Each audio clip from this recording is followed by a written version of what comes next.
श्री शिवाय नमस्तुभ्यम। हर हर महादेव। इस सोमवार अत्यंत शुभ और मंगलकारी दिन है। इस दिन भगवान शिव और माता पार्वती की कृपा प्राप्त करने के अनेक उपाय शास्त्रों में बताए गए हैं। आज हम आपको ऐसे 5 अचूक उपाय बताएंगे जिन्हें स्वयं गुरुजी पंडित प्रदीप मिश्रा जी ने अपने प्रवचनों में बताया है। इन उपायों को यदि श्रद्धा और विश्वास से किया जाए तो जीवन में सुख, समृद्धि और शांति का संचार होता है। इसलिए इस वीडियो को अंत तक अवश्य देखें ताकि कोई भी आवश्यक जानकारी आपसे छूट न जाए। सबसे पहले बात करते हैं पहले उपाय की।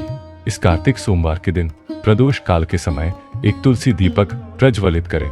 तुलसी दीपक का अर्थ यह है कि तुलसी की वह सूखी डंडी लें जिसमें कहीं भी हरापन न हो। उस डंडी पर आप लाल मोली या कच्चा सूत लपेट सकते हैं। इसके बाद उसे दीपक में रखें। उसमें शुद्ध घी डालें और दीपक को जलाएं। ध्यान रखें, यह दीपक ठीक प्रदोष काल में ही जलाना है, जब सूर्य अस्त होने में 45 मिनट शेष हो और अस्त होने के 45 मिनट बाद तक का समय हो। उसी अवधि में दीपक को अपने घर के मंदिर में भगवान के चरणों के पास रखें। इस एक दीपक से घर में सकारात्मकता आती है, नकारात्मक ऊर्जा समाप्त होती है और देवी लक्ष्मी व भगवान विष्णु की कृपा प्राप्त होती है। यह उपाय बहुत सरल है परंतु इसका प्रभाव अत्यंत गहरा होता है। अब दूसरा उपाय, यदि घर में धन की कमी है, कर्ज बढ़ रहा है या पैसों का ठहराव हो गया है तो यह उपाय सोमवार या शुक्रवार के दिन अवश्य करें। एक बेलपत्र लें, उसके ऊपर एक छोटी कटोरी रखें और उसमें शुद्ध शहद भरें। इस कटोरी को भगवान शिव के समक्ष रख दें। अगले दिन यानी मंगलवार को उस बेलपत्र और शहद दोनों का विसर्जन करें। ऐसा लगातार 5 सोमवार करें। ऐसा करने से धीरे धीरे आर्थिक संकट दूर होने लगते हैं, कर्ज मुक्ति मिलती है और धन की स्थिरता आती है। गुरुजी ने स्वयं कहा है कि यह उपाय अत्यंत प्रभावी है, बस इसे श्रद्धा और नियमितता से करें। अब आते हैं तीसरे उपाय पर। यदि आपका कोई कार्य या फाइल बहुत समय से अटकी हुई है, आगे नहीं बढ़ रही है, तो यह उपाय अवश्य करें। सोमवार के दिन एक सफेद पुष्प लें और उस पर लाल व पीला चंदन लगाएं। फिर इस पुष्प को भगवान भोलेनाथ के शिवलिंग पर अर्पित करें। यदि आप चाहें तो यह कार्य अपने घर के मंदिर में भी कर सकते हैं, अन्यथा किसी शिव मंदिर में जाकर करें। अर्पण करते समय मन में अपने कार्य की सफलता के लिए प्रार्थना करें। गुरुजी के अनुसार यह उपाय आपके रुके हुए कार्यों को गति देता है और कार्य सिद्धि का मार्ग प्रशस्त करता है। चौथा उपाय, जो लोग जीवन में बार बार रुकावटों, बाधाओं या असफलताओं का सामना कर रहे हैं, उन्हें प्रदोष काल या मासिक शिवरात्रि के दिन भगवान शिव का जलाभिषेक करना चाहिए। साथ ही ओम नमः शिवाय या श्री शिवाय नमस्तुभ्यम का 11 बार जप करें। ऐसा करने से मन को शांति मिलती है, आत्मविश्वास बढ़ता है और जीवन की दिशा सही होती है। कार्तिक मास में किए गए ये जप और पूजन विशेष फलदायी माने जाते हैं क्योंकि इस माह में देवता स्वयं पृथ्वी पर भ्रमण करते हैं। अब 5वां और अंतिम उपाय। यह उपाय मनोकामना पूर्ति से जुड़ा हुआ है।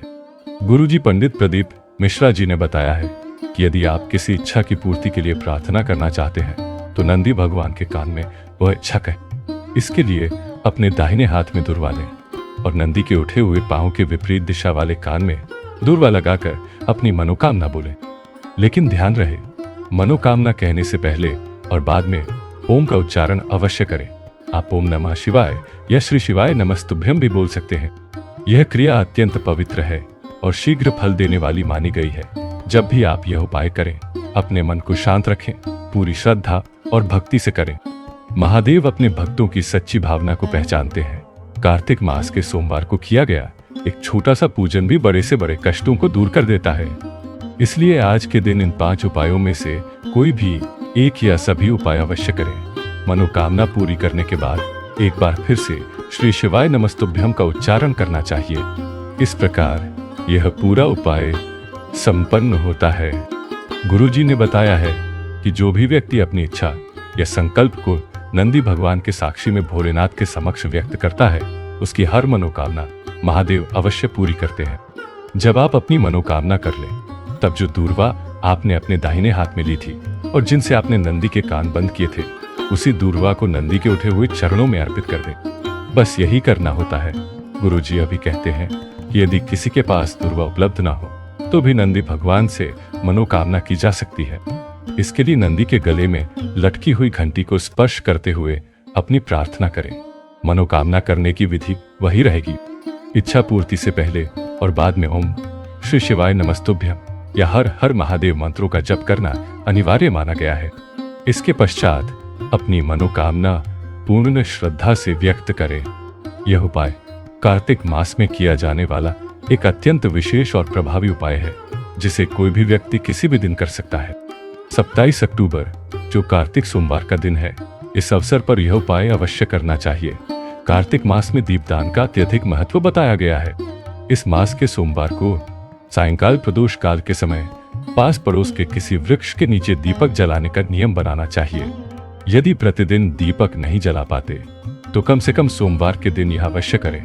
पीपल, वट, आंवला या बेल जैसे किसी भी पवित्र वृक्ष के नीचे दीपक जलाया जा सकता है। दीपक में लंबी बाती का प्रयोग करना उत्तम है, जबकि पीपल के नीचे गोल बाती भी उचित मानी जाती है। बेल वृक्ष के लिए लंबी बाती और वट वृक्ष के लिए गोल बाती का प्रयोग श्रेष्ठ बताया गया है। इसी प्रकार यदि आपके घर में तुलसी का पौधा है तो उसके समीप भी दीपक अवश्य जलाना चाहिए। उसमें भी लंबी बाती का उपयोग करना शुभ रहता है। कार्तिक मास में दीपदान करने से घर में माता लक्ष्मी, भगवान विष्णु, भोलेनाथ और माता पार्वती की कृपा प्राप्त होती है। इससे घर के भंडार अन्न धन से परिपूर्ण रहते हैं। लक्ष्मी जी की कृपा से आर्थिक उन्नति होती है और कर्ज से मुक्ति मिलती है। कार्तिक मास के दौरान दीपावली, देव दीपावली और ग्यारस जैसे कई त्योहार आते हैं, जिनमें दीपक का अत्यंत पवित्र महत्व होता है। अतः इस मास में आने वाले किसी भी सोमवार को दीपदान अवश्य करना चाहिए। सायंकाल प्रदोष काल में दीपक जलाना शुभ माना जाता है। गुरुजी पंडित प्रदीप मिश्रा जी ने कहा है कि बताए गए वृक्षों के नीचे या अपने घर में तुलसी के समीप दीपक प्रज्वलित करने से विशेष पुण्य प्राप्त होता है। इसके अतिरिक्त कार्तिक मास में शिवलिंग पर शमी पत्र अर्पित करना भी अनिवार्य बताया गया है, क्योंकि यह रोग निवारण और धन वृद्धि के लिए अत्यंत फलदायी है। गुरुजी ने बताया है कि शमी पत्र अर्पण करने की विधि यह है। पहले शमी पत्र को शिवलिंग पर स्थित माता पार्वती के हस्तकमल स्थान पर स्पर्श कराएं, फिर उसे शिवलिंग के शीर्ष पर अर्पित कर दें। बस इतना करने से ही कार्य सिद्ध हो जाता है। इस प्रकार से शमी पत्र अर्पण करने वाले व्यक्ति के जीवन से आर्थिक संकट दूर होते हैं और उसे रोग मुक्ति प्राप्त होती है। भगवान भोलेनाथ से यही प्रार्थना है कि वे आप सभी के जीवन में सुख, समृद्धि और शांति का प्रकाश फैलाएं। हर हर महादेव, श्री शिवाय नमस्तुभ्यम। यदि इस वीडियो में बताई गई जानकारी से संबंधित कोई प्रश्न हो तो कमेंट बॉक्स के माध्यम से अवश्य पूछें। अगर यह जानकारी आपको उपयोगी लगी हो तो वीडियो को लाइक करें और कमेंट में श्री शिवाय नमस्तुभ्यम या हर हर महादेव अवश्य लिखें। श्री शिवाय नमस्तुभ्यम, हर हर महादेव।